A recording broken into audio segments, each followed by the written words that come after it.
lads. Ladies and gentlemen, there's one gentleman in particular who's taking selfies, and he looks happy whilst he's taking that selfie, so I'm assuming that's not your wife, sir. I got my eye on you. You left her at home watching Coronation Street, and you've come out this evening saying, hello, darling. Susie. Right, I'm just checking that my mic's on. All right, ladies and gents, welcome back. Hope you enjoy the starters. As you know, our charity partners for the evening are BISA. Our next clip is a short video about the work they do in the community.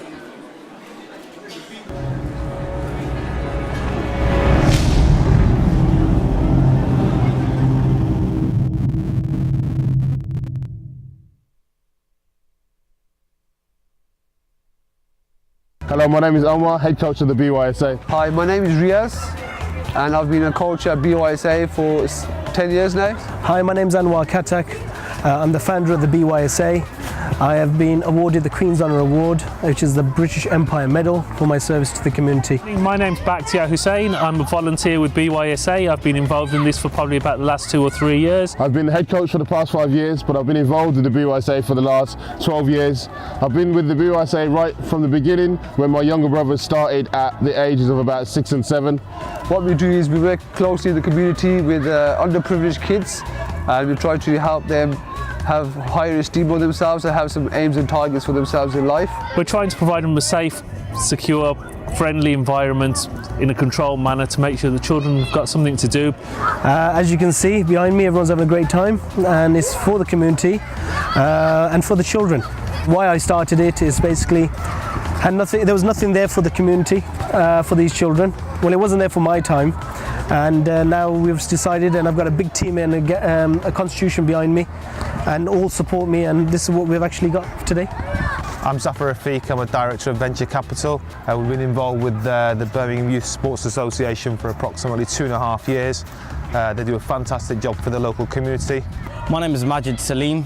I'm one of the directors and head up the Birmingham office of National Insolvency Practice.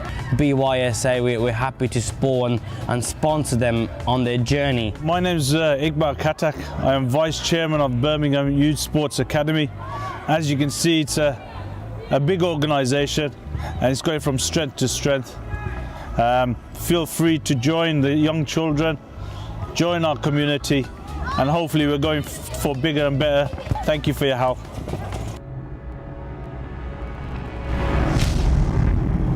Put your hands together, please, ladies and gentlemen, for BYSA. I believe they're on that table there. Big up the man, them. Excellent, excellent. Guys, the guys from BISA have some people selling raffle tickets to raise money for their cause tonight. So please donate generously, as there are some fantastic prizes to be won. Suze, tell them what they got, mate. They got great prizes. We've got a Hitachi 22-inch LED TV and DVD, Acer Chromebook, white laptop, Alba 7-inch tablet. You've got an Alba 7-inch portable DVD player with swivel screen, and a Armani for men's watch. So please do dig deep and get those raffle tickets in, and good luck. Absolutely. Now listen, guys, it's a very important time of the evening, and it's a part of the evening where you have to concentrate. You have to limit those selfies. You have to make sure that, just tell the guy later on what your profile name on singlemuslim.com is. Just take it easy, baby. Just wait. It's fine. We have got a little bit of comedy for you, ladies and gentlemen. So please, I'd like you to pay attention. I'd like you to listen. And I'd like you to go crazy for my brother from another, Mr. Patrick Monahan, ladies and gentlemen. Make some noise, make some noise.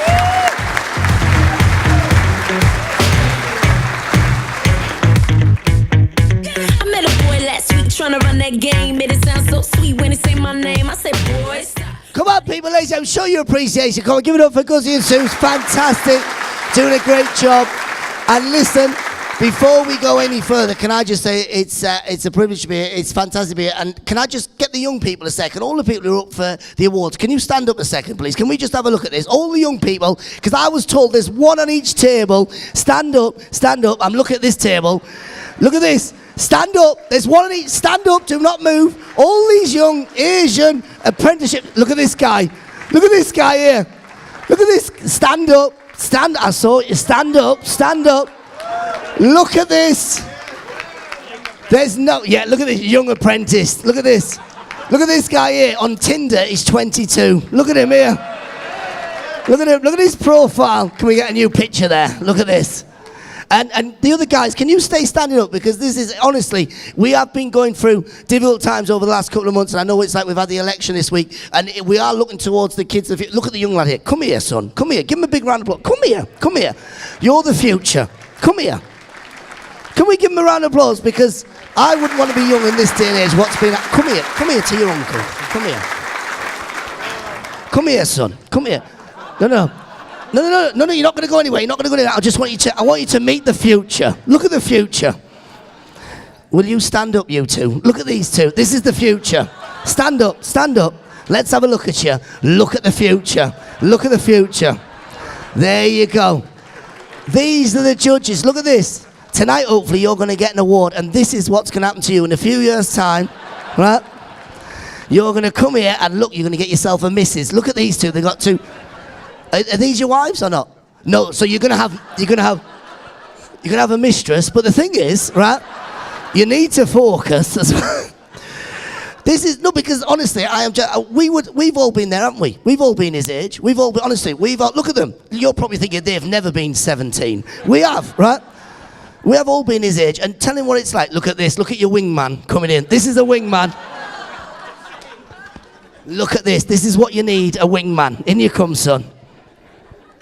Listen, you don't go away empty-handed. We've all chipped in. We've got you the... This is the best wingman I have ever seen in the business. He's brought his own clutch bag. Look at this! See that? See that? You're sitting in the back as apprentice. You want to be sitting in the front here with Gucci and Giorgio Armani. Look.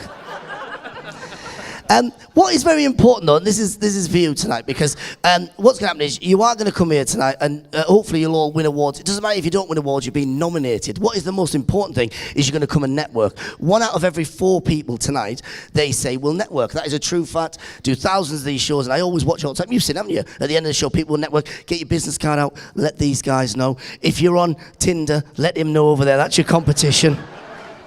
That's who you're competing against. If you've got vouchers for John Lewis, give it to your wingman, this guy here, right? And that is the true thing that will happen is 1 out of 4 people will network tonight, and so networking is obviously you're going to hopefully get future. Wow, this is, it's someone, oh my, is this the Lion King? What's happened? Someone's brought Simba in. How young are the apprentices here? This is unbelievable. Oh my God. You've got competition, son. There is Benjamin Button has walked into the room. You're competing against a 6-month-old child. Look at how good is that kid? Oh my God, there's a child there. Look at this. This is going to, come on, let's do it together. I'll bring this back, but I think the child is going to love this. Look at this. Where's the child? There, look at this. Do you want some glitter? Oh, look at his mum going, oh, of course she does. She knows this is worth about $2,000. Look. Hiya. How you doing? You all right? Fantastic. Well, good luck with that. Good luck. How old is she now? How old? 8 months. 8 months. Would you be up for this? Because I think this will be fantastic if you're up for it. Would you let us crowd surf her around the room? Would you let us do that? Who would like to see her crowd surf? Who would like to see a crowd surf around the room? Because I think that's going to be... Let me give this back because it is very heavy. I've got a feeling there's a lot of money in there. Right? There you go. So the apprentice, look, so what's happening is apprentice, see that? Young children there, which is fantastic. You will tonight, look, tonight you could walk away as well with the love of your life as well. They reckon 1 out of 4 people will network. 1 out of every 4 people will, it's where? Oh, go the other way. Sorry, mate. Look at this guy. He's had too much starters. He can't move in. Look at this. And the amazing thing is, right, that they also reckon this, I'm not making this up, that they reckon that you will meet your future husband or wife at work. For the young apprentices, a lot of you probably won't be married yet, but this is genuinely true. This is a true fact. Watch this now as people put their hands up. Do you know that 4 out of 10 people meet their future wife or husband at work, and that is a partner for life? Put your hands up if you've met a partner at work. Let's have a look. So, quick show of hands. Well done. Look at them, and they're sat next to each other. Look at this. That is amazing. Keep your hands up, keep your hands up. No, please, be proud. Look at that, well done, well done. Look at this, see this future apprenticeship? Look at this. 4 out of 10 people will meet someone at work, and that is a partner for life, and you will be with that person forever. How long have you been together, how long? It's what? 45? 30, I was going to say you're about 38. You've been together for 35 years. You've been married for 20? 22? You're not sure? So just have a rough guess, it's all right. Listen, I think it's lovely, but you've got to get your alibi right, because when you go home, she's going to interrogate you worse than me. It's all right, you can throw figures at me, I'm not bothered, but if you go home and go, is it 20, 22, 35, 48, 37, she's going to be thinking she's playing bingo. 20, okay, 37, 25. Huh? And it's lovely, isn't it? So 22 years together, but 35 as a couple. And that is amazing. Let me tell you this. 4 out of 10 people will live together for forever when they meet at work. In the same survey, and they surveyed thousands of people across Britain, the same survey, the apprentices, you've got to listen to this. This is very important. And it shocked me when I first heard it as well. It said also 3 out of 10 people in that survey, not the 4 that met someone and stayed together for life, 3 out of 10, the separate 3 out of 10 people out of thousands said the same thing, that they had an affair at work. Right now, can you feel that? Can you feel that? Can you feel that nervous tension turn into a giggle? Ah, who's he on about? Who's he on about? Look at the lady in red. Look at this. What's going on here? Look at Christy Berg's fan. Look at this. And that is shocking though, isn't it? I was shocked when I heard that. I thought, oh my God, 3 out of 10 people have had an affair at work, right? But it wasn't the most shocking thing. Let me tell you this. Do you know what the most shocking thing was? What the remaining 3 out of 10 people said. Thousands of people, 4 out of every 10 of them said they met someone at work that's a partner for life. 3 out of 10 people said they had an affair at work. Disappointing. The remaining 3 out of 10 people said that they actually went to work to work. That was the most shocking thing. I was like, who are these people? Who are they? Everyone else is copping off and it's 3 out of 10. No, I've got to get this done. You carry on. You carry on. One of the most important things for a relationship to stay this long, 35 years together, of course, is the interest. You've got to have a passion, not just with your business, but with your relationship. Tell them, what's the most important thing that's kept you together for 35 years? Tell them, because all these kids, my guy there that came, he's 17, he's looking to start a relationship. What would you say is the most? Spontaneity. There you go. So try and be away from the house on weekends. So that's what he's saying. Try and avoid yourself. Spontaneity. Sometimes he's there, sometimes he's in France. We don't know where he is. Sometimes he's in the front room with it, sometimes he's in the garden, hiding. Spontaneity, love. I'm joking, but it's very good, very good. One of the most important things, and this is for everyone, I'm telling everyone now, this is for the men and women in the room, I'm telling you this. One of the most important things is, and you'll always have this, when you come home from work, a lot of you here run businesses, and you know what it's like when you work for yourself, you're stressed out, you know what it's like, and you come home, and it's the same. You will, for the apprenticeship, this will happen. When you come home, your partner, your husband, your wife, whatever, that'll be the most stressed you'll ever see them when they come home, so you've got to be careful, right? To avoid arguments, right? Never say stuff like, sometimes, you know when you want to say something, you think, do you know what, I think we should do this. A big argument will start. So what you've got to do is, and I think he'll back me up here, everyone, when you get into a relationship, you've got to get a suggestion box, right? You get a suggestion box, and you leave it in your house. Am I right? That's what you do? Because that way, it stops arguments. Because what you do is, when you want to say something, what you do is, write it down, put a suggestion, leave it in the box. That way, on the weekend, every Sunday, when you open it, you don't know who's wrote the suggestion down. So just the two of you are there, and you're going, you don't know who's wrote it, it won't start any arguments. You go, this is a good suggestion. It says here, you should go and visit your mother on your own. I don't know, put that there, love. That's... Okay, right. Ladies and gentlemen, listen, we have got to crack on, but good luck to everyone again with the awards. For the young people, listen, great luck tonight, good luck. And for the other people who are head of the companies of the awards, can you stand up for a second? This is the last thing we're going to do, we'll just give them a big round of applause. So the people who have, not the young people, but the actual people of the companies, can you stand up a second? Let's have a look at you. So stand up, let's give them a round of applause, they stand up. So the people from the businesses, let's have a look. Let's have a look. You look at that guy, Right, hang on. Well done. Stay standing, because look, you are the future. Well done. Thank you for that. Thank you. Look at that. Now, I was told there's 450 people here, as we can clearly see. I was told there's at least 200 people here from businesses. Look at the honesty. These are the only people declaring their accounts. Look at that. Look at everyone else, like Donald Trump. You're not seeing me tax returns. I'm not. Listen, good luck to everyone and good luck to all the apprentices. Thank you very much. Have a great evening. I'll see you there. Thank you. Thank you. Cheers, judges. Cheers. I'll take the bag. Take care. Good luck. Thank you. That's it. I met a boy last week trying to run that game. Made it sound so sweet when he say my name. I said, boy, stop. Run it back. Ladies and gentlemen, make some noise for Patrick Monahan, ladies and gentlemen. Patrick. Listen, Patrick and a host of other amazing comedians are going to be at the Glee Club, which is just around the corner on the 27th, I believe. So make sure you get tickets and you see more of that. One more round of applause. Go on, Patrick. Go get him. Go get him, mate. Now, the Financial, Legal and Professional Services Award for Apprentices and Employers, sponsored by Greater Birmingham Professional Services Academy. Suze? Right, so tonight is all about the awards. That's what we're going to crack on with now. The Academy part of Birmingham Metropolitan College, and is a unique opportunity for future professionals to study for their chosen careers in law, business, finance and other professional services, whilst making valuable industry contacts with the Academy's partners. Absolutely. Can we please have Rebecca Hayes from BMET to come to the stage to present these awards? Make some noise for Rebecca, please.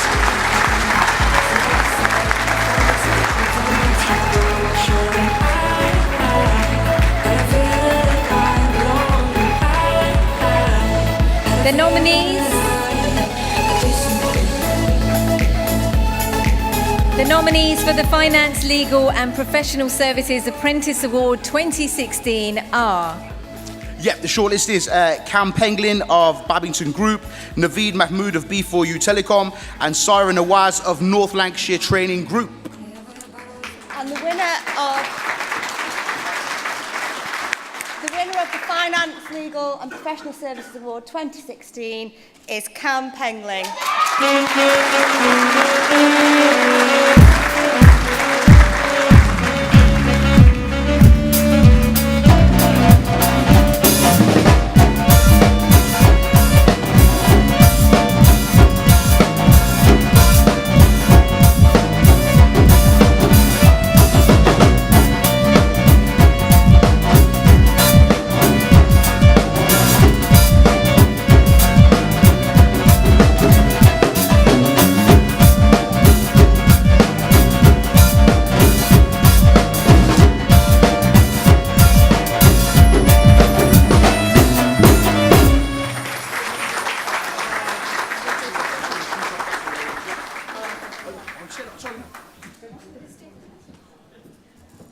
Sorry, just trying to get rid of that. Well done, Cam. Now, for the Employer of the Year award, this category, the nominations are...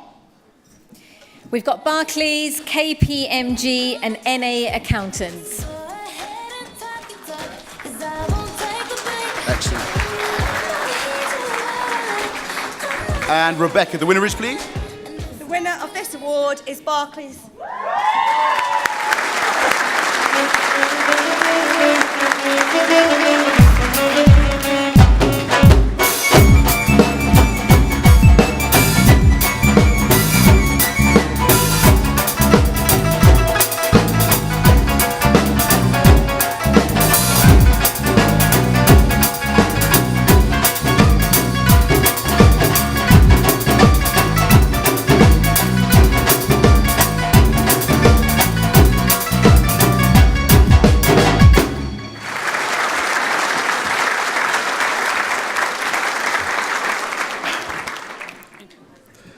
Thank you very much, guys. One more round of applause. Excellent. Thank you very much.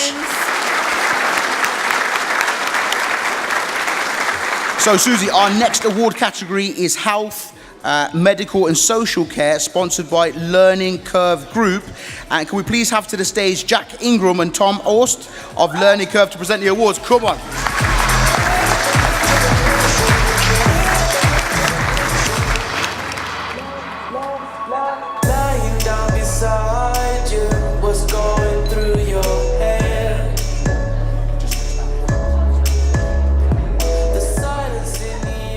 Learning Curve Group specialise in education and training that supports the needs of 3 client groups: FE providers, employers and learners. Their combination of expertise and experience has created a sought-after model of success.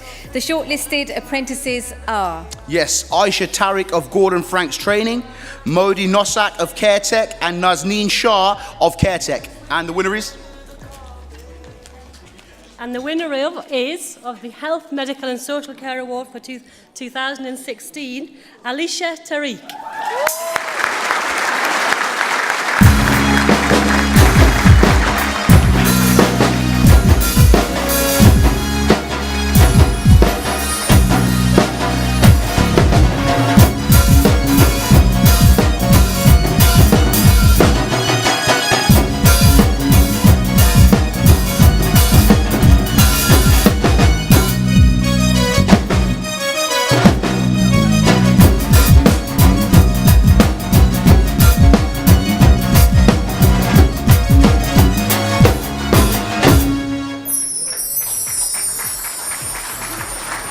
Well done, Alicia, well done.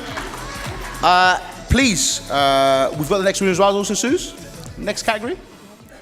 Yeah. I think you got one more, sorry guys. Yep. Yeah, we have indeed, yep. Yep. The nominees are CareTech, Linnaeus Group and Parkview Care Homes. And ladies and gentlemen, yeah, if you could have the winner, please. And the winner is Linnaeus Group.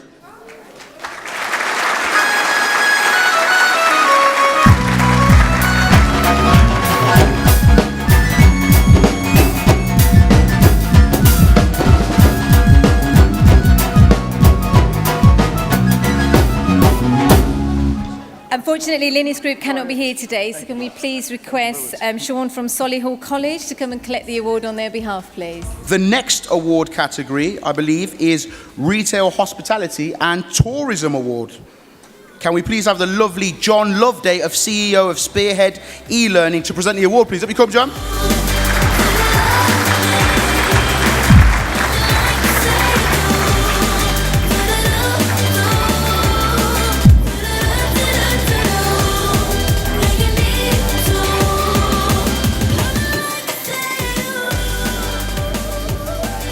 The award category has been sponsored by Spearhead Compliance Training and E-Learning. Spearhead are a multi-award winning training provider delivering online and practical training courses nationally in the retail, hospitality and tourism sector. The nominees are... Yep, so Jessica Mehta of Chop and Walk, Mohammed Fahad of Middlesex County Cricket Club, and finally Omar Zamir of ELDS Blackburn. And the winner of the Retail, Hospitality and Tourism Apprentice Award 2016 is Omar Zamir.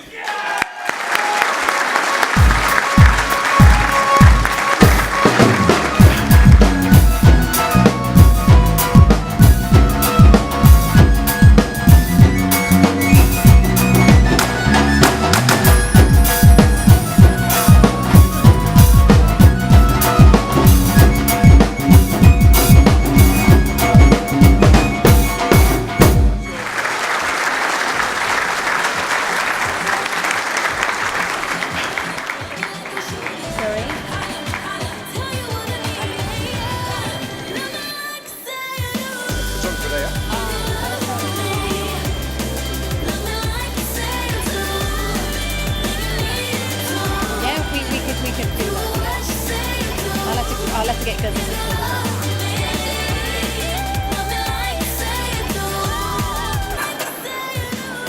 Excellent, ladies and gentlemen. So, the shortlist employer nominees for the next award are... We've got Al Murad Tiles, with Chowdhury Travel Bradford and Aztec Interiors. And the winner is, ladies and gentlemen...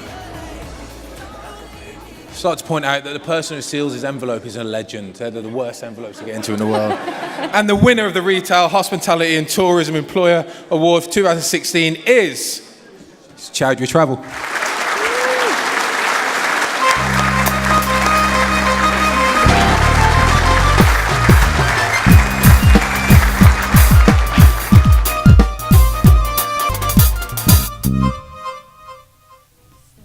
They are also not here either, so yeah, big up my man over here. Well done, bro. Doing bits tonight, handing out these awards. Okay, so our next award is one where we recognise apprentices and employers from charity, voluntary and public services. To present this award, please can we have Miss Debbie Googe to the stage, please? Thank you.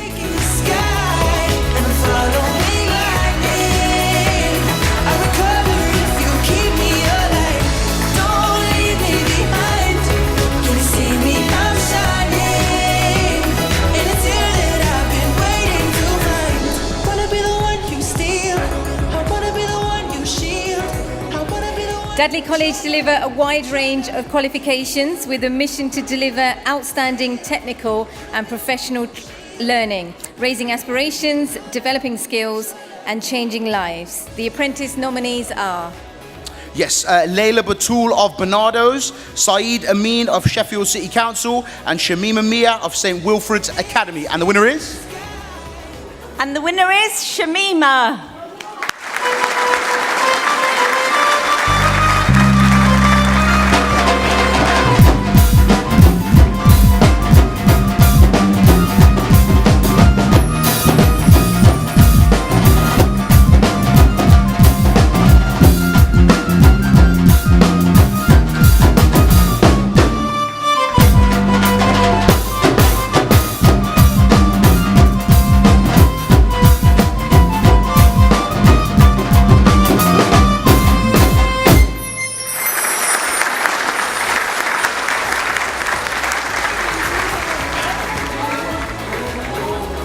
Excellent. Suze, the employer nominees are? The nominees are Barnardo's ELDS Blackburn and Sheffield City Council. Yeah, I think we don't. Oh, here we go. Yeah, there you go. Go on, I'll do this one. Yeah, whoever's done the sellotape is mugging us off, ain't they? Look at that. Here we go. And the winner is ELDS Blackburn. Up you come.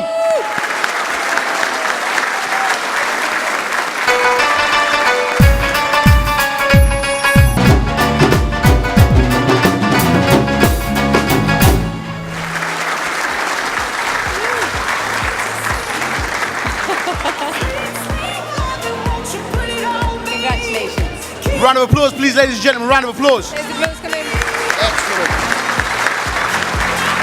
We've got Sheikh Bilal Khan and Ninda Johal, two of our esteemed judges for the Asian Apprenticeships Award 2016.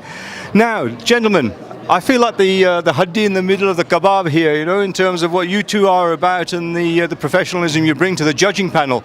Tell me, Sheikh, what are you looking for in terms of the winners here, in terms of the apprenticeships, and also the type of companies who are supporting those apprentices? Well, we're not looking for haddis and kebabs, but you know, we're looking for people who have consistently performed and those who meet the criteria. I mean, that's the very first thing you'd always look for in any person. You know, as good a talent as someone is, if they don't meet the criteria and they don't evidence what they're saying, that's very important, because what we've found in some cases, and maybe that's the reason why they haven't probably won, is they made claims and assertions, but they haven't substantiated those claims. That's very important for going forward. I think people should do that a lot. And I think it's just setting a benchmark. I mean, it's not a case of who's won today, but actually this is a foundation for future apprentices and employers, and it's providing that alternative paradigm, because the model that's out there now is all about universities. This is the A route, and that's the only route. What we're trying to say here, apprentices do work, and you know, especially the post-2008 global crisis, financial crisis, we do need something which is not debt-based, because you know, when you go to university, your first 4 or 5 years, you're laying on so much debt, and servicing that debt and coming out of the other way in a way which you can then live your life is very problematic and difficult. Absolutely, thank you very much. Now, Ninda, in terms of the businesses involved in the whole process here, how supportive are they in light of the paradigm shift that Sheikh is talking about here? Well, it was interesting. From a company perspective, we looked at to what extent did they have a strategy in terms of a human resource strategy, and to what part did an apprenticeship play within that strategy. So we looked for a company that had clear strategy, how to utilize their workforce, and in particular how to utilize apprenticeships. So we were looking for evidence on how they were reviewing, how the apprenticeship was going. We were also looking at what they were forecasting in the future. And obviously it's all about destination, so were they looking to keep their apprenticeships. So these were all the things we were looking for. Now, in terms of how it affects the economy, not everybody can be a graduate. There are people who are much more inclined to work with their hands and have a really superb brain, but in another sphere and not necessarily in a classroom. So they're the kind of people that are applicable here.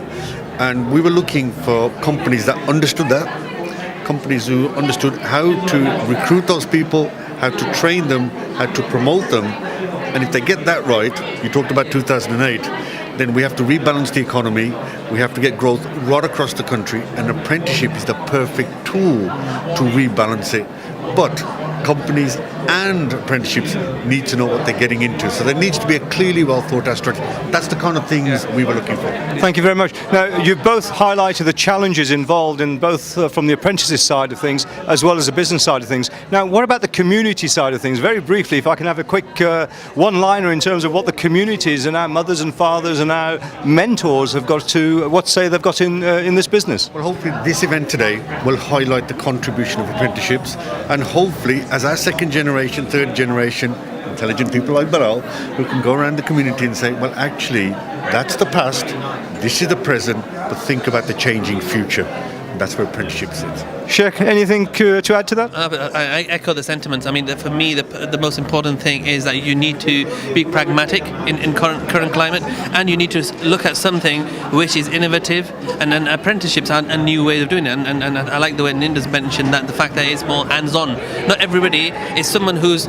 We're not saying that they're not intelligent or intellectual, but are they academic? Because the academic part of it is that detail-based, the eye for detail, the research, the reference. You don't need that. I mean, in our community we say somebody who does PhD is a pira or the mark. You know, you don't necessarily need to go down a PhD route. And we've found people, Rami Range is one example. I'm sure Ninda. There's so many people in our community. Mo Nawaz as well. Mo Nawaz, who've done really well, whether it's education or laterally you can do education. I said, I've been on record for this. Make the employers pay for your education. And the way to do it, you get into the organisation through an apprenticeship, and they can fund your, whether if you want to do an MBA later on. And by the way, degree route isn't just through GCSEs and A levels. There's a way of going in, and if you're a mature student, you can come in and do that. So what's the point going through that hierarchical structure, which is very, very costly, time consuming, and once you've qualified and you've got the training or the graduate recruitment, you still don't know market. You don't have the market exposure. And I think a firm then has the perfect mix of vocational-led graduates through apprenticeships and the academic. So for a business, you have the perfect skills mix that'll take you going forward. And lastly, your thoughts on this inaugural event, the Asian Apprenticeships Award 2016, first time it's ever happened.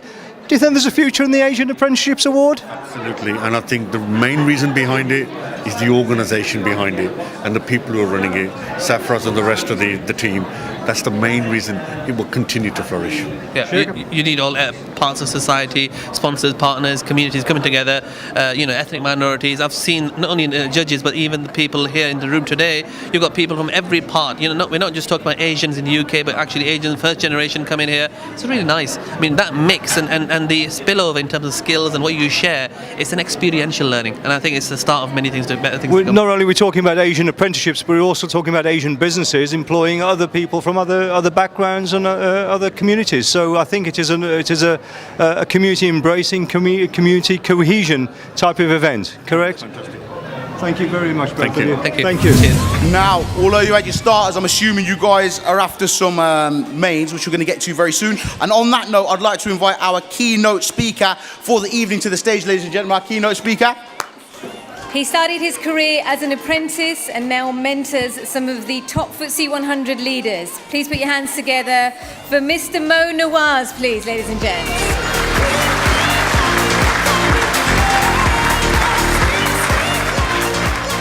Good evening, everyone. We're still here? Where's my glasses? I can't see everybody at the back. Right. It's all about apprenticeships, eh? In my days, as they say, it was a long, long time ago. My God, the new apprentices of today, eh? Reborn again, most of them. Can you imagine a 14-year-old who's still at school and going round in the morning doing the paper round? Summer, winter, snow, rain or shine, spending 45 minutes to deliver the newspapers before going after school. And the same again after school, about 45 minutes, going around doing a newspaper round. And for a mere, 7 days for £1. Can you just imagine that? At the age of 14. And then another paper person drops off, ends up with 2 paper rounds. Now you've got an hour and a half in the morning and an hour and a half in the evening. And that was before I even left school. In my days, you were allowed to leave school at the age of 15. Now, when I got to my secondary school, does everybody understand my Brummie accent? When I got to my secondary school, I did my first year, and I was quite proud of myself in many ways. And then my father turned up and he says, "By the way, I've just found your birth certificate, son.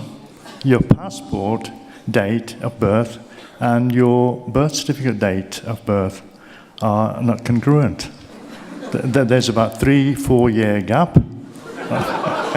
So what does that mean, Dad? He says, "We're going to have to go to the courts and get it ratified." So within about 2 weeks' time, we had to go back to school. Just as I was about to start my second year, all of a sudden jumped to 4th year. And September 1970, there's me in with the fourth year, and I'm trying to keep pace. And I'm thinking, what do I do now? I don't understand this algebra and everything else and all the rest of the jibber jabber.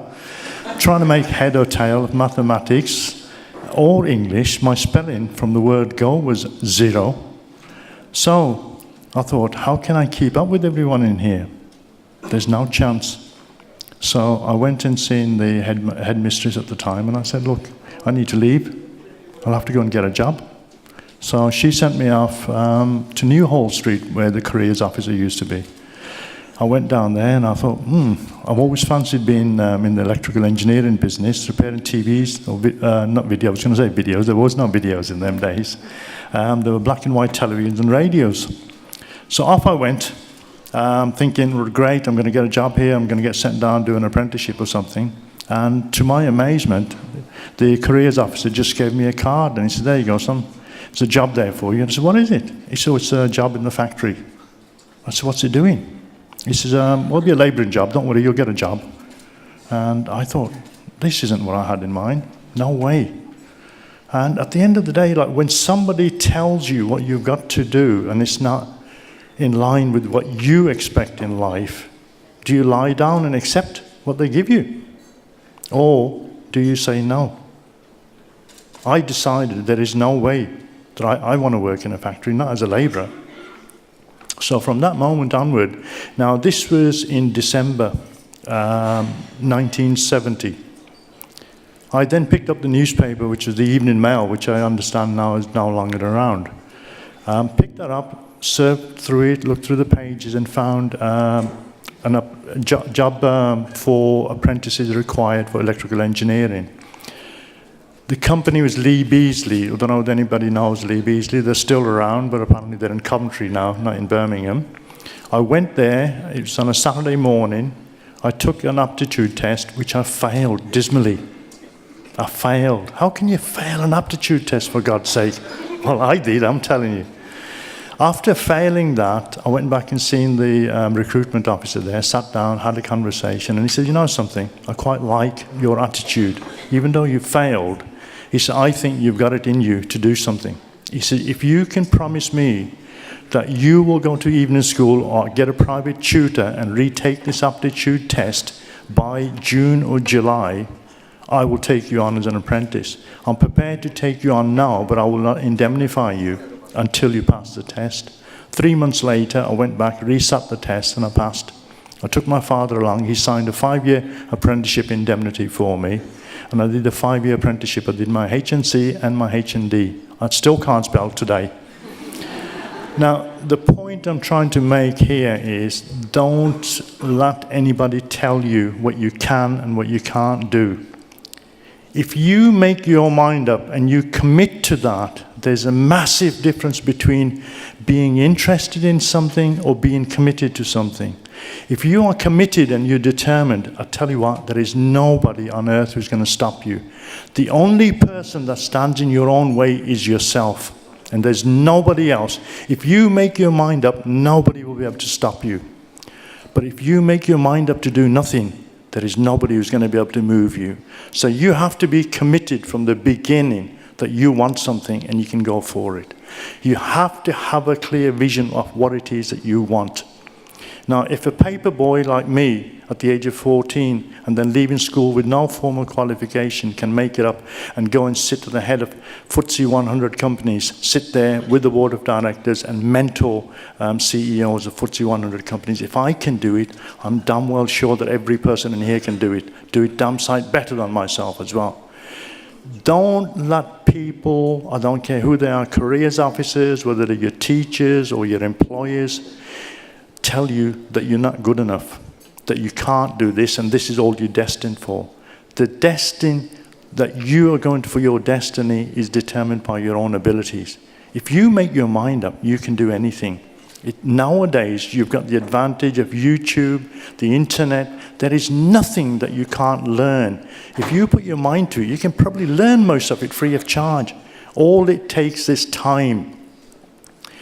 How many people in here, can I just ask on a show of hands, how many people in here actually have a plan of where they're going, where they intend to be over the next 3 years? Can I just have a show of hands?